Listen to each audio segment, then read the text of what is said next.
vayas a quedar. Muy pronto le veremos, muy pronto la trompeta sonará. Hola, ¿cómo están? Soy Vladi. Un saludo y bienvenido a este espacio creado para ti, con un mensaje de alerta en estos últimos tiempos. Jesús viene ya, ven a llorar, no te vayas a quedar. Muy pronto le veremos, muy pronto la trompeta sonará.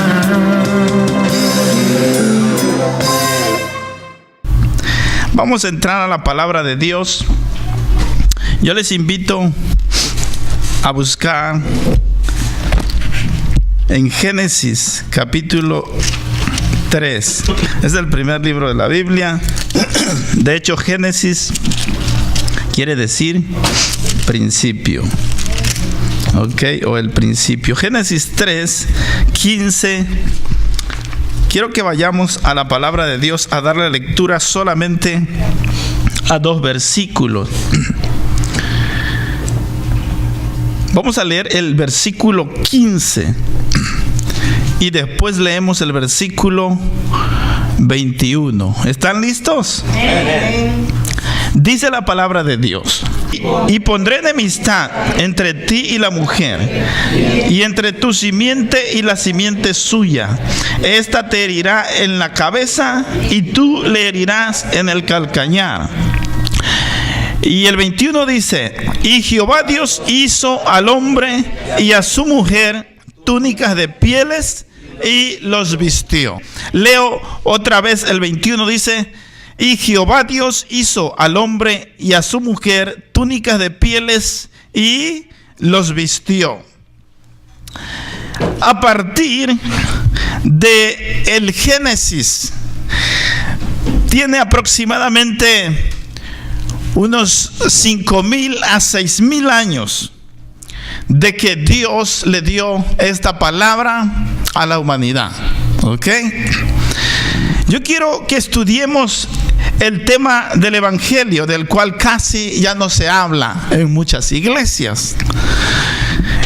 El evangelio es muy importante que nosotros sepamos que existe desde la eternidad. ¿Ok? Pero cuando Dios lo revela al hombre fue a partir de que Dios puso a la primera pareja en el huerto del Edén, Adán y Eva. En este caso fue la primera revelación que Dios le da al ser humano del evangelio en este versículo de Génesis 3:15. ¿Ok? Es la primera revelación del evangelio de Cristo Jesús. Dice el versículo, textualmente leo: y pondré enemistad entre ti y la mujer, y entre tu simiente y la simiente suya. Esta te herirá en la cabeza, y tú le herirás en el calcañar. Para empezar, yo quiero decirte que en la Biblia hay 2 palabras para referirse a palabra. ¿Ok? Parece un trabalenguas. En la Biblia hay 2 palabras para referirse a la palabra. La primera palabra es logos. Logos quiere decir la palabra escrita. O sea, la palabra de Dios escrita está en toda la Biblia, que quiere decir logos. ¿Ok? La segunda palabra para referirse a palabra es rema. ¿Ok? ¿Cuál es la diferencia entre estas 2 palabras? Dependiendo a qué te refieras. Cuando Dios se refiere a la Santa Biblia, a lo que está escrito aquí, la palabra es logos. ¿Ok? Cuando Dios se refiere personalmente a alguien que le da una palabra, es rema. ¿Ok? La palabra rema quiere decir que es una revelación de Dios a tu vida. ¿Correcto? Podemos tomar la figura o el retrato de la historia del apóstol Pedro cuando él estaba en el mar. Y dice la palabra de Dios, ustedes saben la historia, que cuando Jesucristo les apareció en medio de una tormenta, dijeron los discípulos, es un fantasma. Pero Pedro dice, no, es el Señor. Pedro sabía que era el Señor Jesucristo. Entonces Pedro le dice al Señor, Señor, si eres tú, manda que yo vaya contigo, manda que yo camine sobre las aguas. Aquí está la palabra rema, ¿ok? La palabra rema se da en un tiempo específico, en una circunstancia específica, a una persona específica, ¿ok? La circunstancia era la marea, era la tormenta, ¿ok? La tempestad, esa era la circunstancia.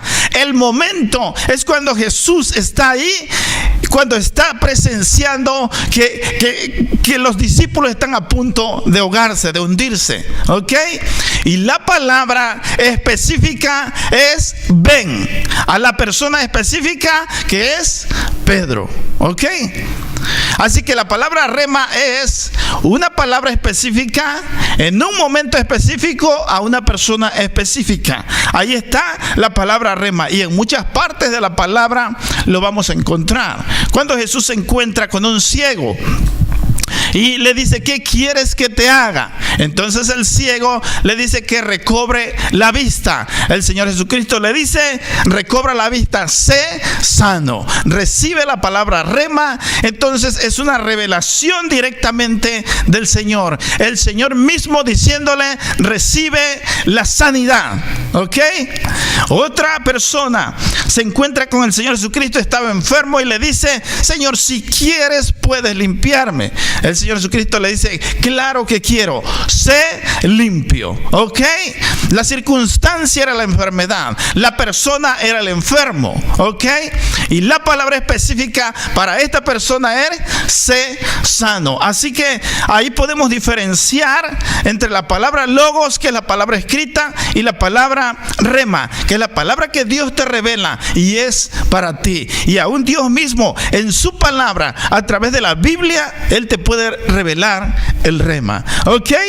Pero después de esta introducción, yo quiero que nosotros vayamos viendo, ¿ok? No sé si me dé tiempo hoy a terminar este tema, pero podemos seguir predicando sobre lo mismo. Lo que yo quiero centrarme es que el Evangelio vino a través de la palabra de Dios, ¿ok? A través de la palabra que Dios le transmitió a los profetas, ¿ok? Entonces dice Juan 1:1, el Evangelio según San Juan 1:1. En el principio era el verbo, en el principio era el logos, era la palabra, ¿ok?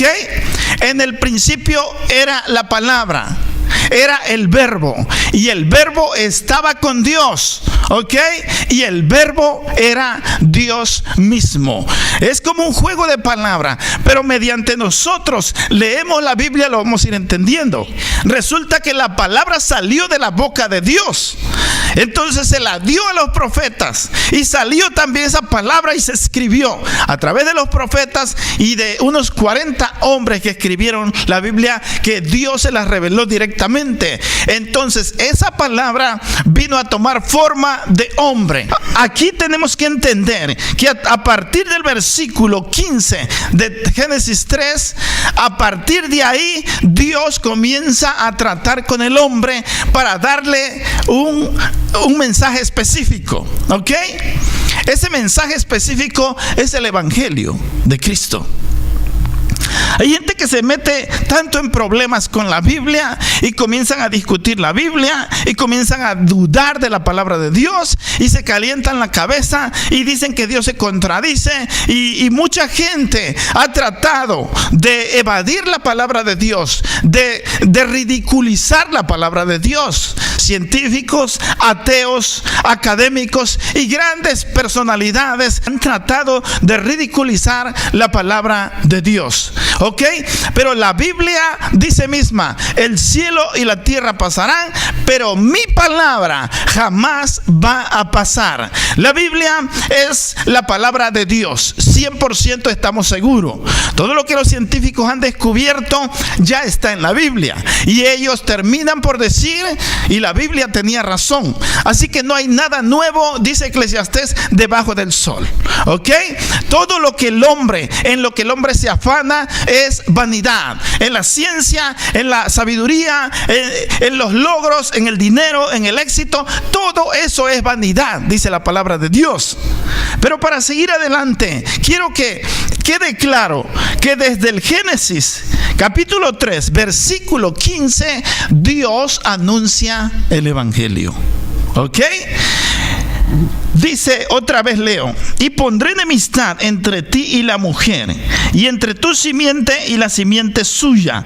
Esta te herirá en la cabeza, y tú le herirás, ¿dónde? En el calcañar. ¿Ok? En este versículo 15, aquí está el retrato de Cristo. ¿Ok? Dios está retratando o relatando también, en este caso, lo que va a acontecer, lo que va a suceder. Dios está retratando a Cristo Jesús. Dios le está diciendo al diablo y está confrontando a Satanás: ok, por cuanto tú engañaste a mi creación, a mi criatura, entonces te metiste en problema y te va a salir caro. ¿Ok? Pondré enemistad entre ti y la mujer, y entre tu simiente y la simiente suya. Dios le está diciendo al diablo: te ensañaste con la mujer, te ensañaste con la creación. La mujer es la corona de la creación, porque fue lo último que Dios hizo, lo último que Dios creó. ¿Ok? Y Dios se lo reservó para lo último, para hacerla con detalles. ¿Ok? Porque a nosotros los hombres nos gustan las mujeres, y por eso tenemos una. Porque Dios las hizo hermosas, las hizo preciosas y las hizo detalladamente. ¿Ok? ¿Cuántas hermanas dicen gloria a Dios? Amén. Lo último que Dios crió fue a la mujer. Entonces Satanás, muerto del odio, de la envidia y del rencor, Satanás odia a Dios. Entonces va con la mujer y le dice: con que Dios os ha dicho, con que Dios te dijo, ¿a poco tú le crees a Dios? ¿A poco tú crees que Dios tiene razón con el cuento ese de que si comes del árbol prohibido, ¿a poco crees que vas a morir? No es cierto. Dios está en un error. No vas a morir, sino que tus ojos van a ser abiertos y vas a ser como Dios y vas a conocer el bien y el mal. Ahí está la tentativa de la mujer. Entonces la mujer va y lo siguiente que hace: alarga su mano, come del fruto que Dios le dijo: no comerás. Entonces Dios le dice a la serpiente: por cuanto fuiste y engañaste a la mujer, entonces la misma mujer te va a pegar en la cabeza. ¿Ok? Y aquí está lo que Dios está diciendo a través de este versículo 15: y pondré enemistad. O sea, tú y la mujer no se van a llevar muy bien, Satanás. Si hay alguien o si hay algo que el diablo odia con odio acérrimo, es a los niños y a las mujeres. ¿Ok? A los niños y a las mujeres. ¿Por qué no fue con Adán? ¿Y por qué no engañó a Adán?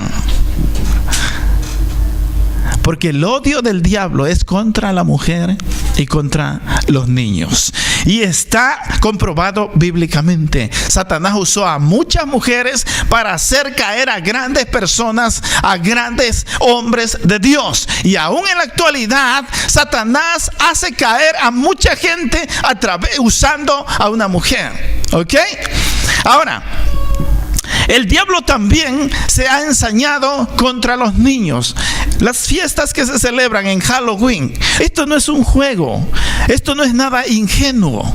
Como decía un gran cantante, y muchos de ustedes lo miraron en un video, aconsejando a la iglesia, que dice él que es cristiano, a que celebren el Halloween, a que se vistan los hermanos en la iglesia. Él tiene su altar lleno de figuras terroríficas, de calabazas y cuanta tontería.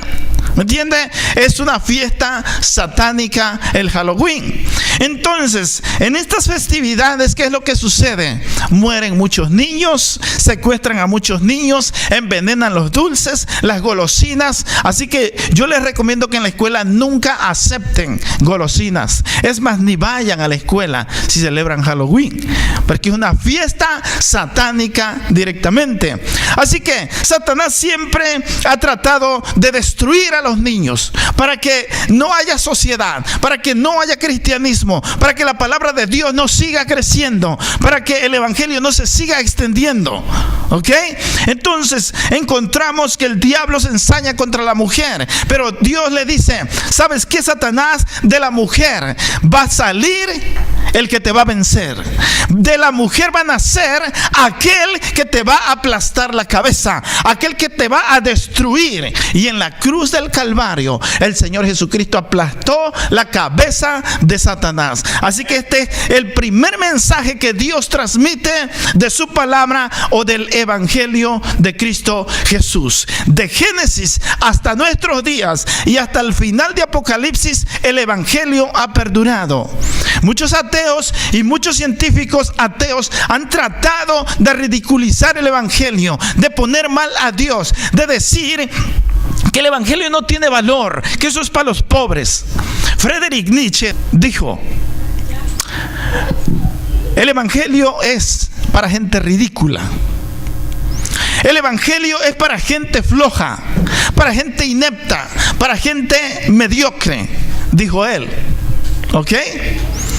Y escribió una obra literaria muy famosa, Dios está muerto. Cuando este hombre murió en un hospital psiquiátrico. Dice su biografía que su hermana cobraba para que entraran a verlo, pero no a admirarlo, ¿me entiende? Sino a ver las payasadas que él hacía. Él se creía mujer y él miraba muchos fantasmas, él miraba demonios, ¿me entiende? Se volvió loco. Y cuando él murió, había un letrero ahí que decía: Dios está muerto. Alguien quitó ese letrero y lo cambió por esta inscripción: Dios está vivo, Friedrich Nietzsche está muerto. Y la Biblia, la palabra de Dios, permanece para siempre. El evangelio es eterno. No hay nadie que lo pueda destruir, dice la palabra de Dios. El cielo y la tierra pasará, pero mi palabra, esta escritura, nunca, jamás dejará de ser, porque es el evangelio eterno de Dios. Entonces Dios le dice a Satanás: entre ti y la mujer pondré una enemistad, y entre tu simiente y la simiente suya. Toda la gente que le gusta investigar se quiebra en la cabeza. Si la mujer no lleva la semilla, ¿tendrá Satanás una semilla también? Ahí está claro en el versículo 15: y pondré enemistad entre ti y la mujer, y entre tu simiente y la simiente suya. ¿Ok? Entre tu simiente, le dice al diablo, y la simiente de la mujer. ¿Quién pone la simiente? ¿Quién pone la semilla en la mujer? No la pone la mujer, la pone el hombre. Biológicamente, médicamente, científicamente, el hombre es el que engendra, la mujer es la que concibe. Pero hasta que científicos mismos descubrieron el genoma humano y comenzaron a estudiar la genética, ellos se dan cuenta que Jesucristo nació milagrosamente de una virgen, tal y como lo profetizó Isaías, tal y como Dios mismo se lo advirtió a Satanás. Entonces Satanás siempre se adelanta al plan de Dios. Cuando Dios tiene un plan, Satanás quiere destruir. Satanás quiere deshacer el plan de Dios.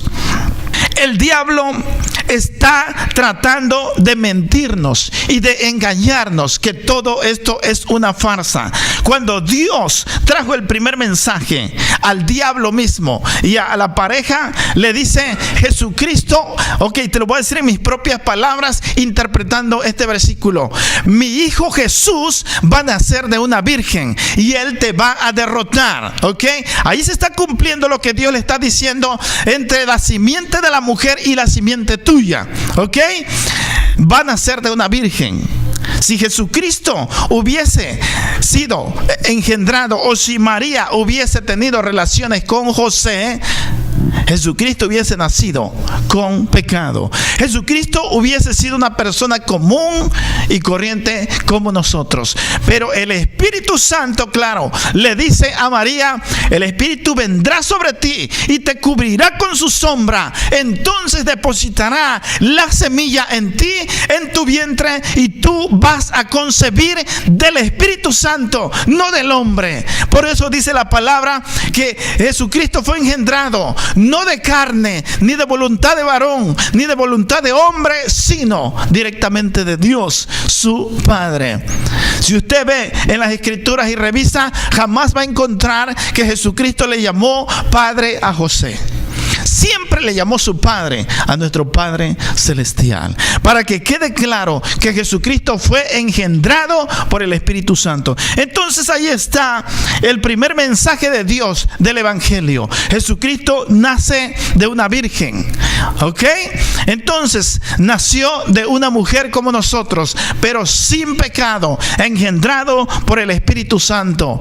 Posteriormente dice el versículo 21: y Jehová Dios hizo al hombre y a su mujer túnicas de pieles y lo vistió. Aquí hay otro retrato del sacrificio de Cristo Jesús. Dice la Biblia que cuando ellos comieron del fruto prohibido, dice la palabra de Dios que se dan cuenta que estaban desnudos. ¿Por qué?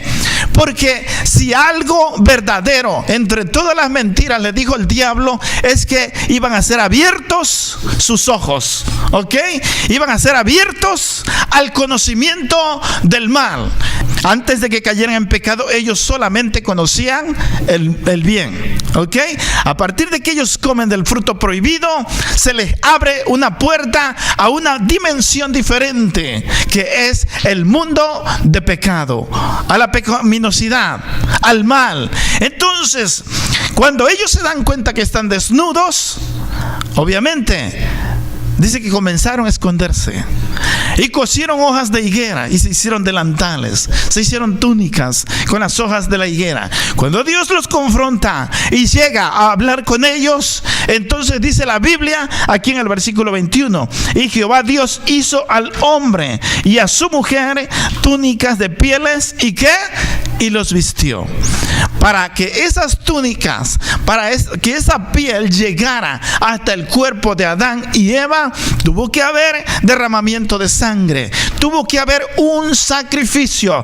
El primer sacrificio que Dios hace para redimir o para tapar la vergüenza del ser humano, para quitar la vergüenza de que ellos estaban desnudos. ¿Quién les enseñó que estaban desnudos? El pecado les enseña su desnudez. Cuando el pecado entra en ellos, ellos caen en un estado ya no de ingenuidad, ya no de inocencia, sino de vergüenza y de culpabilidad por haber desobedecido a Dios primero, y segundo, porque están pasando a otra dimensión diferente que se llama pecado. Están descubriendo el mundo de pecado, ¿ok? Entonces Dios tiene que sacrificar un animalito y le quita la piel y los cubre con esa piel a Adán y a Eva, para que ellos ya no siguieran desnudos, para que no se avergonzaran.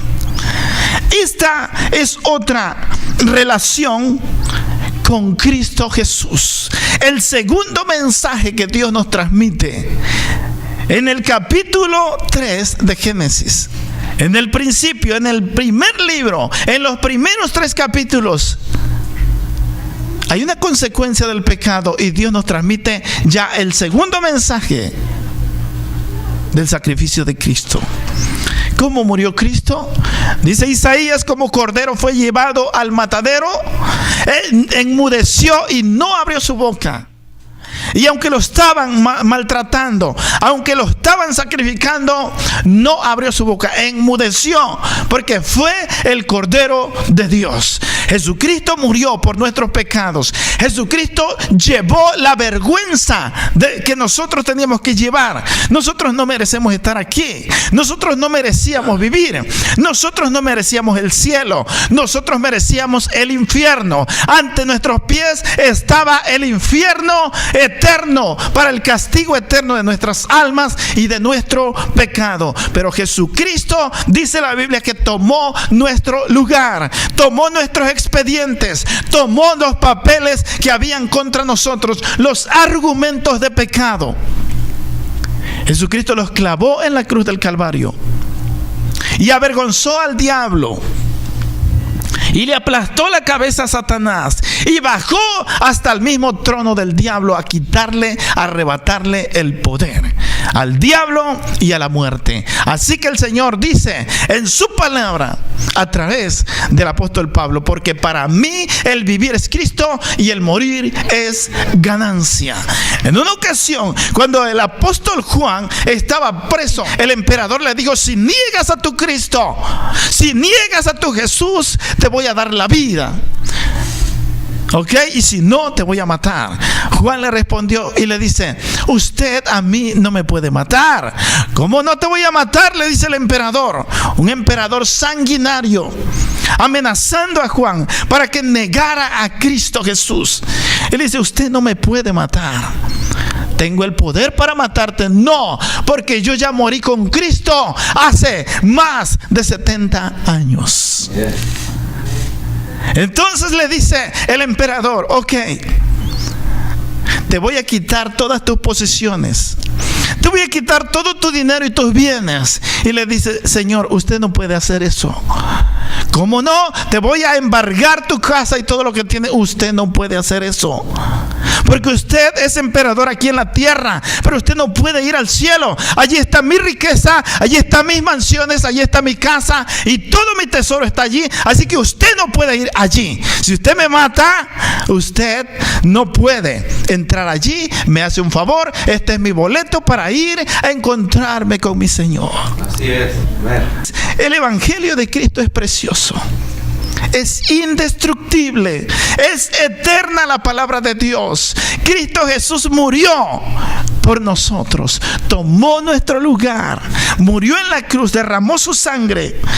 Pero Dios se da cuenta que Dios, desde Génesis, desde que aparece la primera pareja, en este caso desde que Dios crea a la primera pareja, Dios presenta el plan de salvación y de redención. Cuando nosotros cometemos un error, Dios está allí. El Señor Jesucristo está allí diciéndote: no te preocupes, cometiste este error, tuviste este problema, te equivocaste, aquí estoy yo. Dice Juan: estas cosas os escribo para que tengáis paz. Si alguno comete pecado, abogado tenemos para con el Padre, a Jesucristo el justo. Entonces, cuando Dios mira que cae en pecado Adán y Eva, y ellos caen en transgresión, y ellos se rebelaron contra Dios, desobedeciendo, Dios tiene otro plan de redención.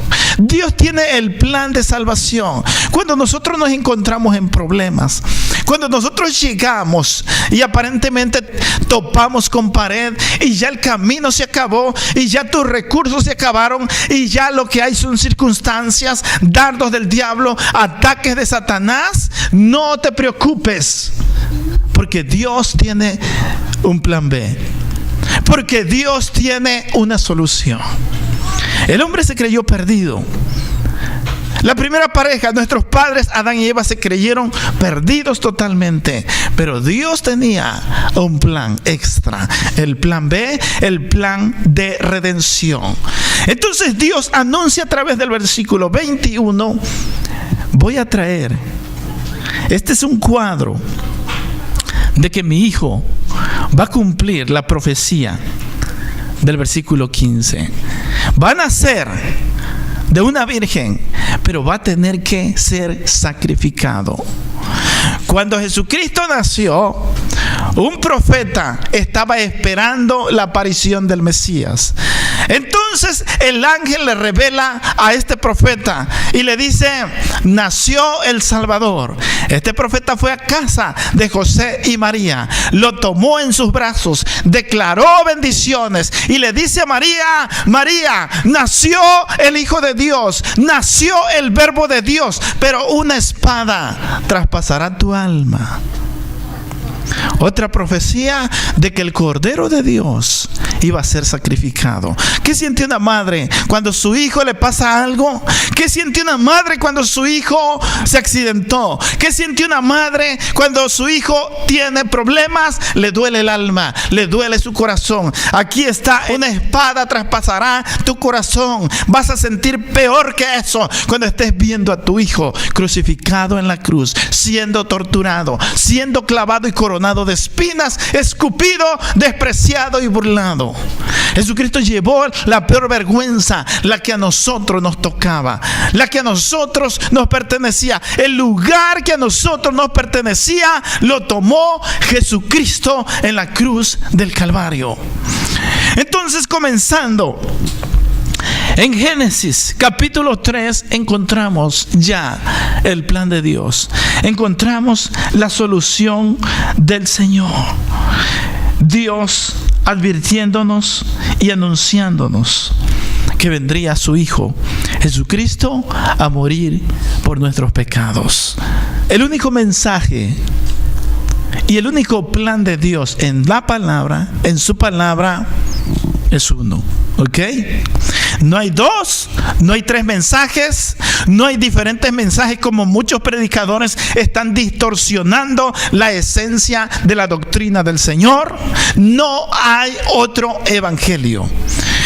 El único plan de Dios es el evangelio de Cristo. A partir de aquí del versículo 15 hasta nuestros días y hasta Apocalipsis, el último versículo de la Biblia, es único el evangelio. Es un solo camino que ha recorrido el evangelio de Cristo. A través de los profetas fue presentado y anunciada la palabra de Dios. El único mensaje de la palabra de Dios que Dios quiso transmitirnos a nosotros como seres humanos, la salvación a través de Cristo Jesús. ¿Ok?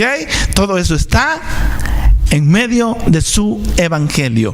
Evangelio quiere decir buenas nuevas, buenas noticias. A partir del versículo 15 de Génesis 3, Dios trae a la humanidad buenas noticias. Pecaste, caíste en pecado, le dice a Adán y a Eva.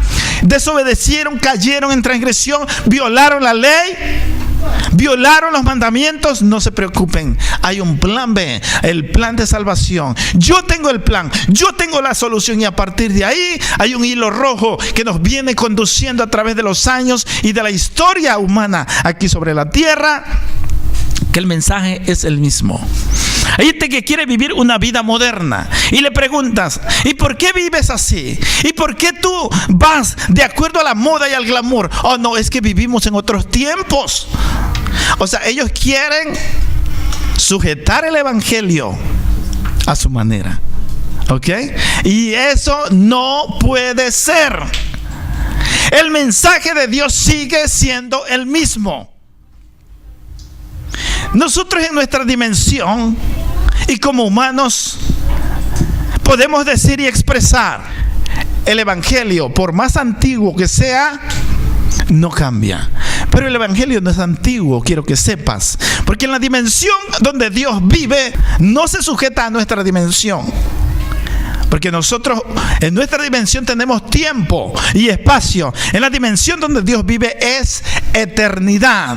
Para Dios no existe el tiempo ni el espacio. Dios es eterno y no existe el tiempo ni el espacio, porque dice su palabra que todo lo que era ya fue y lo que va a ser ya sucedió. Y te lo puedo demostrar.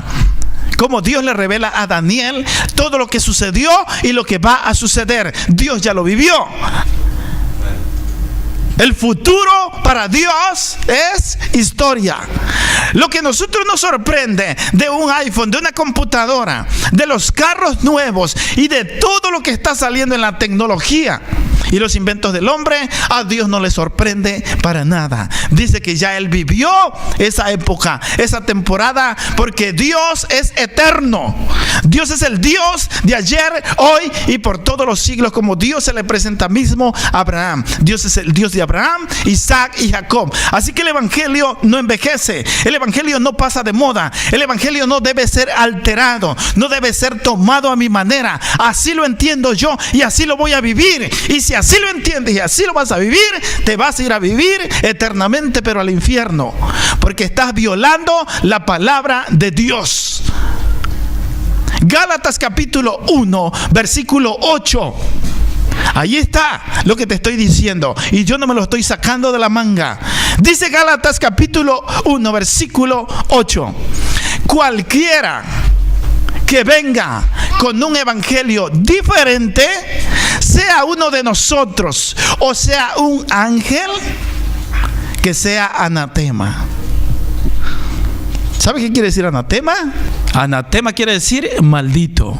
O sea, toda la gente que se ha desviado del camino de Dios, y usted lo puede buscar, ahí está en Gálatas 1:8, para que vea que no estoy inventando. La persona que se desvía de la verdadera doctrina, de la esencia de la palabra de Dios, está mal y está bajo maldición y está desechado por Dios, a menos de que se arrodille, se postre y confiese su pecado y su maldad y se arrepienta. Dios lo perdona. Pero mientras tanto, mientras él quiera vivir un evangelio a su manera, un evangelio a su comodidad, a su conveniencia, Dios no va a cambiar por eso. Hay mucha gente que piensa que porque estudió mucho, porque es teólogo, porque estudió escatología, hermenéutica y tiene doctorados y es muy inteligente y pasó por todos los grados académicos, ellos piensan que ellos pueden tomar la palabra de Dios y pararse ante el pueblo y decirle: la Biblia dice esto, más lo que yo digo. Hay gente que enseña la Biblia más el libro de don fulano de tal. Hay gente que enseña la Biblia más pensamientos de hombres, más pensamientos humanos, más filosofías. Entonces la Biblia no puede ser alterada. El evangelio es único, absoluto. No hay cambios en el evangelio. Y no porque lo dijo fulano de tal, que tiene una iglesia grandísima. No porque lo dijo él. ¿Me entiende? Dios no cambiará por lo que Él dijo. Dios dice claramente en su palabra que se levantarán falsos apóstoles, falsos profetas y engañarán a muchos. Y por haberse multiplicado la maldad, el amor de muchos se enfriará, dice la palabra de Dios. Está claro, el Señor nos advierte lo que va a venir. El Señor nos advierte lo que el diablo tiene preparado. El plan de Satanás, el Señor ya nos advierte y nos los advierte en su palabra. Dice la palabra de Dios: seguid pues la paz y la santidad, sin la cual nadie verá al Señor. Y también dice, y de acuerdo a la palabra de Dios, hay una cosa, solo una cosa con la cual vamos a agradar a Dios. Tú no le puedes agradar a Dios cuando digas: voy a cantar, voy a orar, voy a ayunar, y para agradar a Dios. No. Ese es nuestro deber: cantar, alabarle a Dios, adorarle a Dios. ¿Sabes cómo vamos a agradar a Dios? Si tú quieres agradar a Dios, tienes que tener fe. ¿Sabes por qué? Porque dice la palabra: sin fe es imposible el distintivo de un cristiano tiene que ser la fe. Si tú no tienes fe, más vale que se la pidas a Dios. Más vale que comiences a practicar la fe, porque no puedes agradar a Dios. Entonces, finalmente, yo quiero terminar con esto. Pero quiero que quede claro que Dios está atento ante nosotros. Dios está atento cuando tú estabas llorando aquella vez en tu cuarto, y cuando lo creíste todo perdido, y cuando pensaste que tú eras el más perverso, y cuando pensaste que no había solución para tus problemas. Dios estaba ahí junto a ti diciéndote: tengo un plan para ti. Cualquier pecado que el hombre, el ser humano, haya cometido, no rebasa jamás lo que hizo Adán y Eva en el huerto del Edén: desobedecer a Dios. Y si Dios tuvo un plan y una solución para ese pecado de desobediencia, ¿cómo no va a tener el Señor solución para nuestro pecado, para nuestros errores, para cuando violamos la ley, para cuando nos brincamos la palabra de Dios, para cuando ofendemos a Dios? Dios tiene un plan extra. Y mientras Dios lo tenga, es una oportunidad que debemos agradecer al Señor. No siempre vamos a tener esas oportunidades. Así que creemos en la palabra de Dios, y creemos que el único mensaje que contiene la Biblia es el Evangelio de Cristo, alrededor de toda la palabra de Dios. En toda la Biblia, en sus 66 libros de Génesis, Apocalipsis, Jesucristo aparece. Y el domingo pasado lo mirábamos en algunos ejemplos. Jesucristo estaba presente allí. La palabra de Dios dice: en el principio creó Dios, Génesis 1:1, los cielos y la tierra. Pero posteriormente dice: y dijo Dios, hagamos al hombre a nuestra imagen y a nuestra semejanza. ¿Por qué dice hagamos?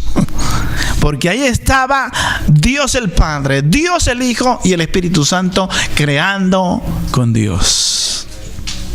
Jesucristo está en toda la Biblia. Y dice la Biblia que Jesucristo es el primogénito de la creación. ¿Ok? Eso no quiere decir que Él fue creado.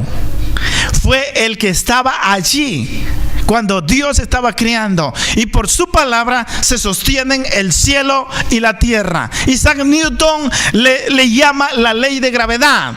¿Ok? Científicamente así le llamó la ley de gravedad. Pero nosotros le llamamos el poder de Dios, la palabra de Dios. Por la palabra de Dios se sostiene el cielo y la tierra. Por el logos y el rema de Dios se sostiene el cielo y la tierra. Entonces Jesucristo aparece, decíamos, en toda la Biblia. En Génesis, Jesucristo es el creador. En Éxodo, Jesucristo es el libertador. En los Salmos, Jesucristo es el gran cantor de Israel. En Eclesiastés, Jesucristo es el gran predicador. En Proverbios, Jesucristo es la sabiduría. En Cantares, Jesucristo es el novio. Y en toda la Biblia, Jesucristo está allí presente. Jesucristo es el primogénito de la creación. El único mensaje que contiene la Biblia es el Evangelio de Cristo Jesús. Es el mensaje. Viene transcurriendo los años a través de la historia y es el mismo camino. Jesucristo, la salvación, la redención. Y cada cosa que sucedió en la Biblia, cada historia que sucedió en la Biblia, cada suceso, Jesucristo estaba presente allí. Jesucristo es el Cordero, en Números, en Levítico, el Cordero sacrificado. Jesucristo es el Cordero de la Pascua. Dice la palabra de Dios que cuando Dios trajo la última plaga en Egipto, que fue la muerte de los primogénitos, les recomendó a su pueblo, a la niña de sus ojos, a Israel, al pueblo santo de Dios, y les dice: sacrifiquen un cordero. Y su sangre tiene que aparecer en las entradas de las puertas, en los dinteles de la puerta. Agarren hierbas y rocíen la sangre allí en la puerta. Y cuando pase el ángel de Jehová, cuando pase el destructor, si mira la sangre allí en la puerta de tu casa, tu hijo no va a perecer. Pero si no mira la sangre allí en la puerta de tu casa, tu hijo va a perecer. Así que sacrificaron el cordero y untaron la sangre en todas las casas, en todas las puertas de las casas de Israel, en la tierra específicamente de Gosén, que fue la tierra que el faraón les dio a Israel, donde Dios los acomodó para sobrevivir del hambre. En todas las casas de los hijos de Israel, en todas sus tiendas estaba la mancha, la marca de la sangre del cordero que sacrificaron. Los egipcios no creyeron a eso, y los egipcios no se previnieron. Los egipcios no se prepararon. Ellos tenían otros dioses, ellos tenían otras costumbres, ellos tenían otros intereses. No hicieron caso a la palabra de Dios. Entonces, cuando el ángel comenzó a pasar, no estaba la sangre, quiere decir que era un egipcio. Entraba allí primeramente al palacio del rey faraón. Entró el ángel y mató al hijo de faraón, al príncipe, al heredero. A Dios no le importa quien quiera que sea. Si no obedece a su palabra, dice Dios que está bajo maldición. Y a Dios no le importa quién sea y cómo interprete su palabra. Si no se sujeta a la ley y al testimonio de Dios, va a perecer. Entonces, en todo Egipto hubo mortandad de todos los primogénitos, excepto en el pueblo de Israel. Ahí está la sangre del cordero untada. Y Dios dice: cuando yo pase destruyendo a los primogénitos, si la sangre no está allí, van a perecer. Entonces está la sangre de Cristo Jesús representando. Y en todo el Antiguo Testamento, la sangre del Cordero, la sangre de Cristo, la única medicina que limpia de todo pecado, que libra de toda maldad, que libra de la muerte, que te sustenta, que te da salvación. Ese es el mensaje. Versículo 21, Dios tuvo que derramar sangre, Dios tuvo que sacrificar un animalito para cubrir la vergüenza y la desnudez del ser humano, y les hizo túnicas y los cubrió porque estaban desnudos. Hoy día el hombre que no conoce a Dios, el hombre que le da la espalda a Dios, el hombre que no ama a Dios, está desnudo. Y la palabra de Dios lo dice. Dice la palabra de Dios en Apocalipsis: eres un pobre ciego, desnudo y desventurado, si no conoces a Dios. Pero nosotros tenemos la gracia y la bendición de haber conocido a Cristo Jesús. Tenemos que conservar a Cristo en nuestro corazón. Tenemos que mantener a Cristo en nuestro corazón, que no salga de allí. Tenemos que tener siempre presente que la palabra de Dios es primero, y que este libro nos trae un mensaje, el mensaje de salvación.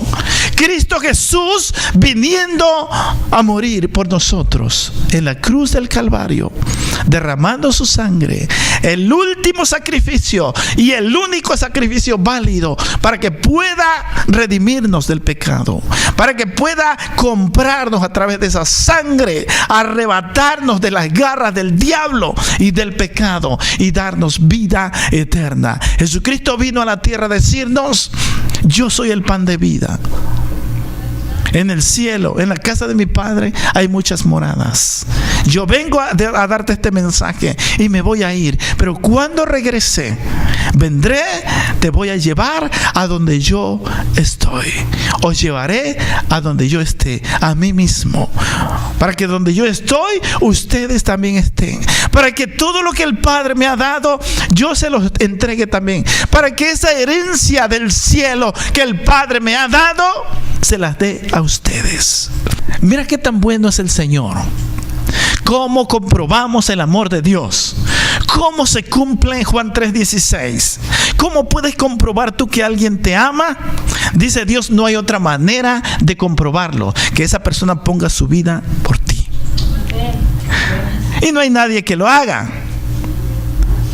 El único que puso su vida por nosotros, y tan grande su amor fue Jesucristo. Y Él fue claro y dijo: nadie me quita la vida, yo la pongo, porque tengo el poder para ponerla y tengo el poder para volverla a tomar. Jesucristo es la vida. No había otra solución para nuestra salvación, para nuestra redención. No había otra solución para que no fuéramos al infierno. La sangre de Cristo, el sacrificio de Cristo en la cruz, ese regalo, el gran amor de Dios. Ahí está el amor de Dios, la pura esencia del amor de Dios. Juan 3:16, porque de tal manera amó Dios al mundo que dio a su único Hijo, para que todo aquel que en Él cree no se pierda, mas tenga la vida eterna. Segunda cosa, Él dio su vida por nosotros, o sea, dio todo por nosotros. ¿Ok? Dio su vida por nosotros, dio todo por nosotros. Y también nos va a dar el cielo. Amén. ¿Ok? Todo lo que hay allá, dice el Señor, que es de nosotros. ¿No es maravilloso el Señor? ¿Y cómo te lo compruebo? El Señor Jesucristo dice que a los desobedientes, a los de su izquierda les dirá: apartaos de mí, no les conozco, váyanse con el diablo al infierno y sus ángeles.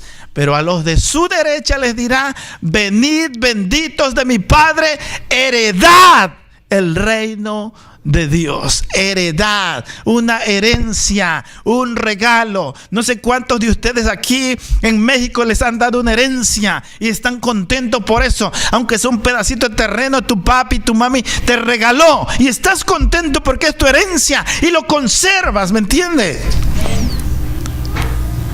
La herencia de Cristo Jesús, lo que le pertenece a Él, dice que es de nosotros. Heredad, el reino de Dios por toda la eternidad. Vamos a estar de pie.